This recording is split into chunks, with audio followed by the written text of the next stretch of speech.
I come to the garden alone while the dew is still on the roses. And the voice I hear falling on my ears, the Son of God discloses.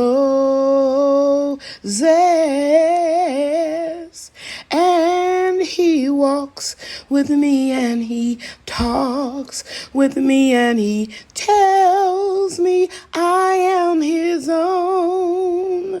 And the joy we share as we tarry there, none other has ever known. Okay, guys, I am back out working on this tea bed, Texas Star Hibiscus and mint. And you know, mint is very invasive. And I knew when I put it in this bed that it was going to travel a lot. It even tried to get up under these cement blocks, and I have to constantly pull it up. But it's okay. I don't care about it being invasive, as long as I can contain it within this garden bed. So now what I'm going to do is plant some more of these seedlings on this area where there aren't a lot of Texas Star Hibiscus. You can see there's a lot coming up here. I didn't show it to you on this side. I stopped right there. So you can see it's a lot gonna come up in here. I'm gonna pull some more of this mint up and let it do what it's gonna do. You can see that. 1, 2, 3, 4, 5, 6. Eventually, I'll be able to break more of this off. I don't wanna pull it up because the roots are inside of the wood, you know. But I'm gonna pull a lot of the mint up, put it behind me, and that'll go in the compost. That's a good root right there. I'm gonna go ahead and pull them up. This is the Texas Star Hibiscus, or sweet potato. I'm gonna pull it up. It's coming from here, Texas Star Hibiscus. It'll still continue to grow. So I'm gonna pull some of this up. And then I'll just go ahead and plant these 1, 2, 3, 4 plants right here in this straight line that I'm pointing. And then I'll come back. Okay, so I put these a little bit further from the edge. That looks like a little nice, little neat little row. And they're gonna grow real big. In any event, the next thing I'm gonna do is clean right around here. Pull up this mint, get all the little branches that I pruned from the 2 plum trees that are right here. One here and one here. And then I'll plant the rest of the Texas Star red hibiscus right in this area. Hope I can get it before the rain. Okay, I want to share something with you. These are seeds that dropped and opened from the seed pods. This is what a red Texas Star Hibiscus seed pod looks like. And you can just leave them out on the vine and let them cold stratify. And then when they're ready, they'll just crack open and you can gather the seeds. Let's see what we can come up with. There we go.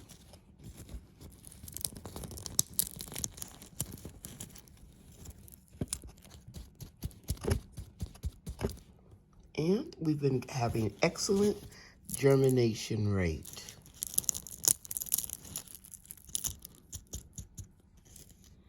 All right in there, all of those are Texas Star Hibiscus seedlings. So I'm gonna let them grow. I'm gonna get the 3 I have over here in this methylene plum container and plant them 1, 2, 3. 1, 2, maybe right there, 3. And that'll do it. And if I can find any more of the red Texas Star Hibiscus seedlings, I'll put them somewhere in this bed. But I think we have enough right here. over here, and of course those that came back. And there's going to be some more that's going to pop up in here. But I moved a lot of the mint out the way. I removed the roots from the bottom because it's very invasive, as I said, and I want it to continue to just take over this bed. I want the hibiscus flowers so I can make more tea. So yeah, I'm pleased. I'll come back after I put these 3 in the ground here, and I'll share it with you. Okay, guys, I think I finished this bed. I could put a little bit more soil in that corner after the rain. I have some containers with soil. I'll just wait and see how everything settles in, and then I'll add more soil after the rain. Yeah, I think this is going to be really, really nice. Okay. So that's a wrap for this project for now. Hey guys, I want to share something with you. I have 3 more thick asparagus coming up. Isn't that wonderful? I shared it with you, how it was covered up. This bed was covered up with wood chips. So I have 4 of these fence pieces like this, and I'm going to put another one right here and across, and so we can stop walking in this area so that the rest of the asparagus can pop up. And I'll transplant some that I have in a big container. I'll show you in just a second when I walk over to the other side of the garden. I'm gonna dig those up and put them in this bed as well. Here is that container that has the New Jersey asparagus that I got from Stark Brothers last year. It might not be the time to dig this up, but I'm gonna do it anyway. And if it doesn't come back for a couple of years, fine. I'm just gonna make sure that I dig deep and get the bottom of the crown and put it over there. And I'll show you that when I do it tomorrow. I'm gonna call it a day. It's getting ready to get dark, and it's drizzling again. Well, we just got some good, healthy rain, and I'm gonna see if I can dig up these crowns, asparagus crowns, from this container. I'll let you see what I got. Okay, here's 1 or 2 together, good, healthy roots. Gonna lay them down here and transplant them. Let's see if I can get some more out of here. There's another one. I'm glad I decided to do this now because they're really in here real tight. There's not a lot of growing room. So I'm going to get as many as I can. I'm doing a voiceover because it never fails. Someone starts doing lawn work. So here I'm just making a hole. I'm not digging real deep. I'm taking a little of the soil that was in the container where the crowns I removed. And now I'm just going to pick up a nice size crown and place it in the hole. And I'm not trying to go real deep because those wood chips are still breaking down. I'm putting more soil around it. And then I'm just going to push it down a little bit.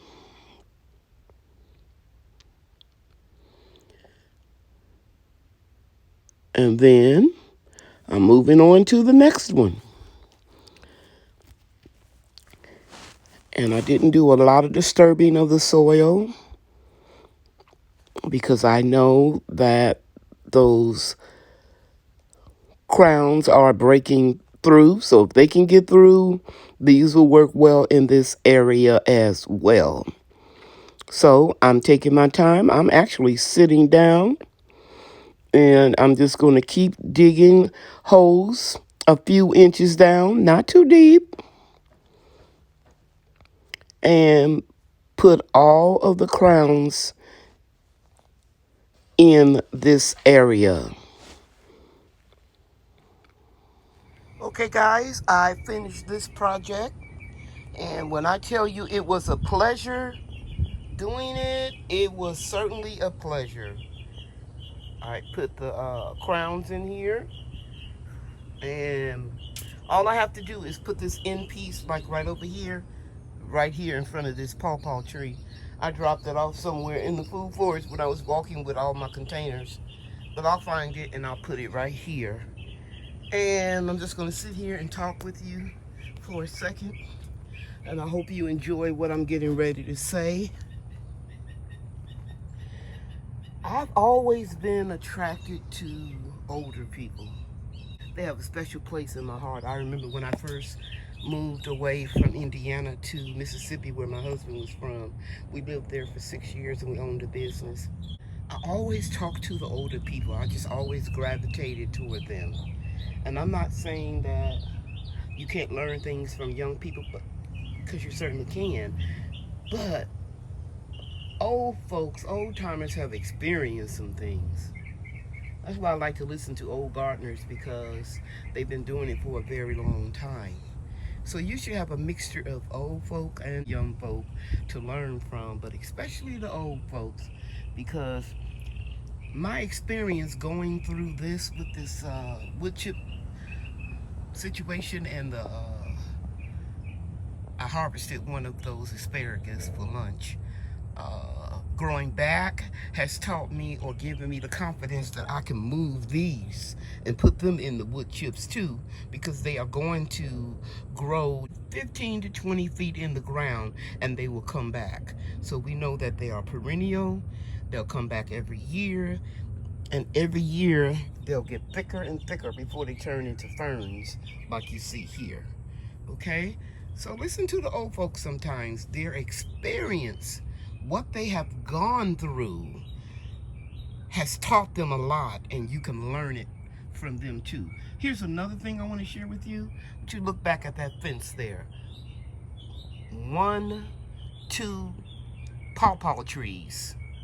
And I got real tired the day that I was transplanting them from containers into the ground, and I just put one here and healed it over. Heal over means that you just put some dirt over it or soil over it lightly until you have time to go back and plant it. My intent was to plant it right there, but life got in the way. I couldn't get back here in time to plant this one, and it already started taking roots in the ground. My experience taught me that it has a long tap root as well, just like this asparagus.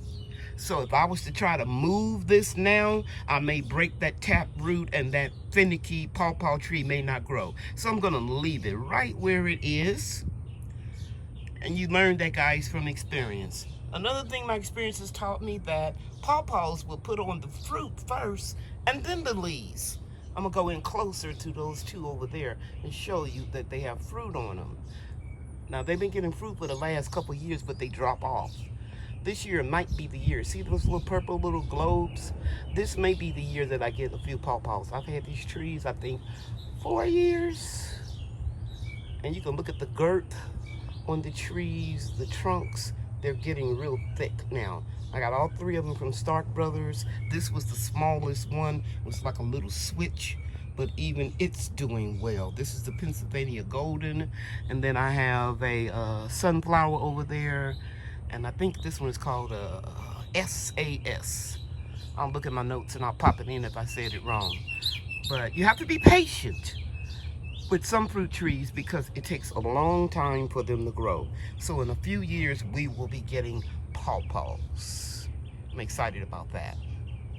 You see that little white fungus looking stuff that's on those wood chips? That's good.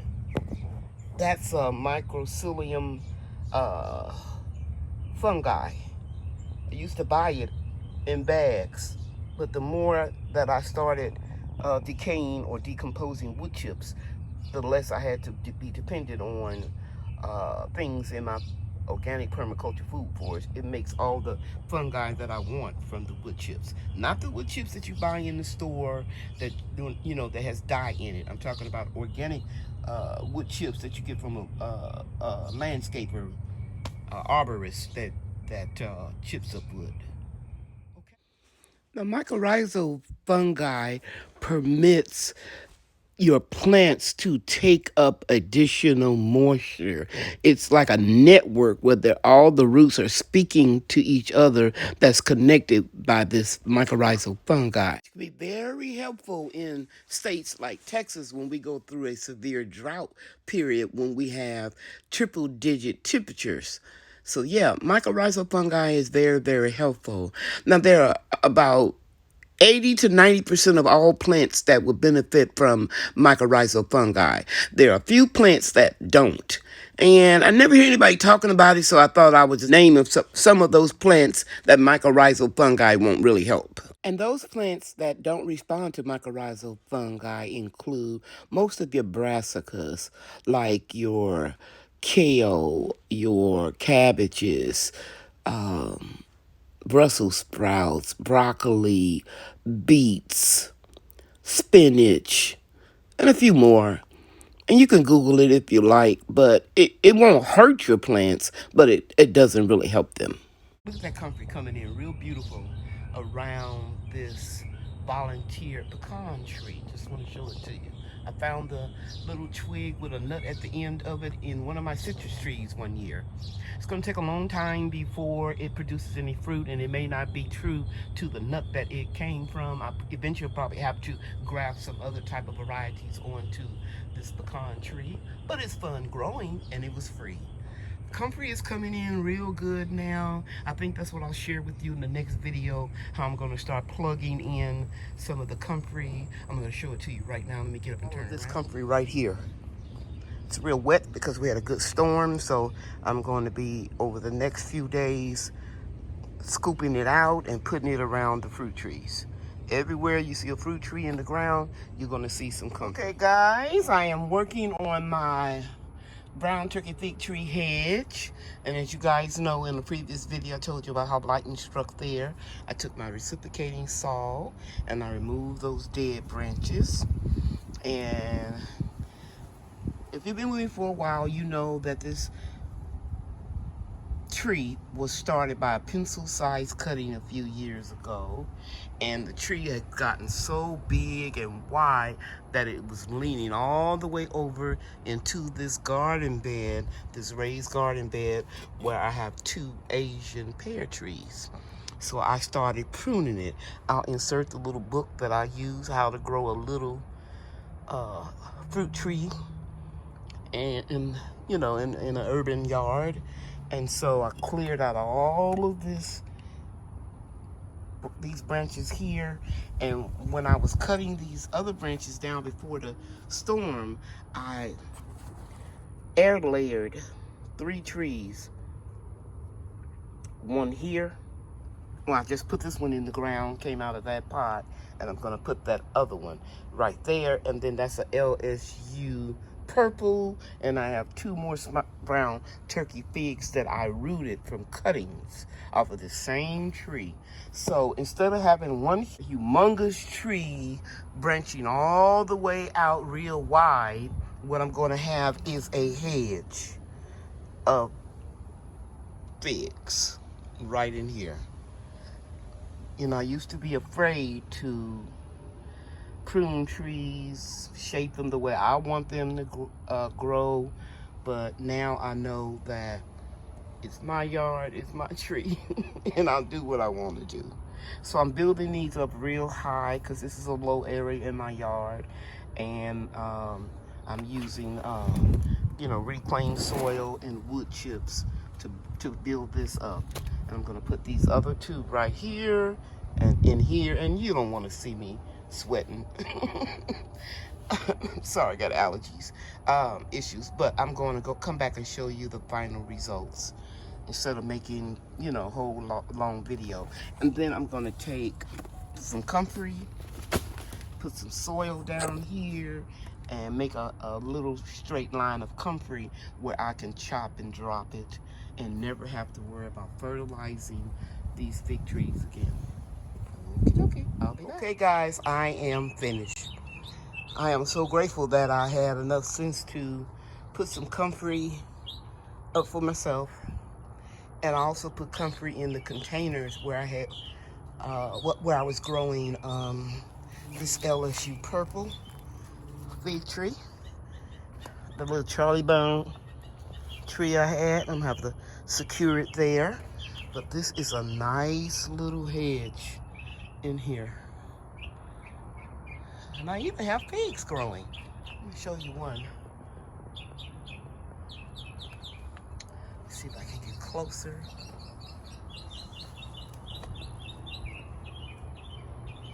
is it? There it is, right there.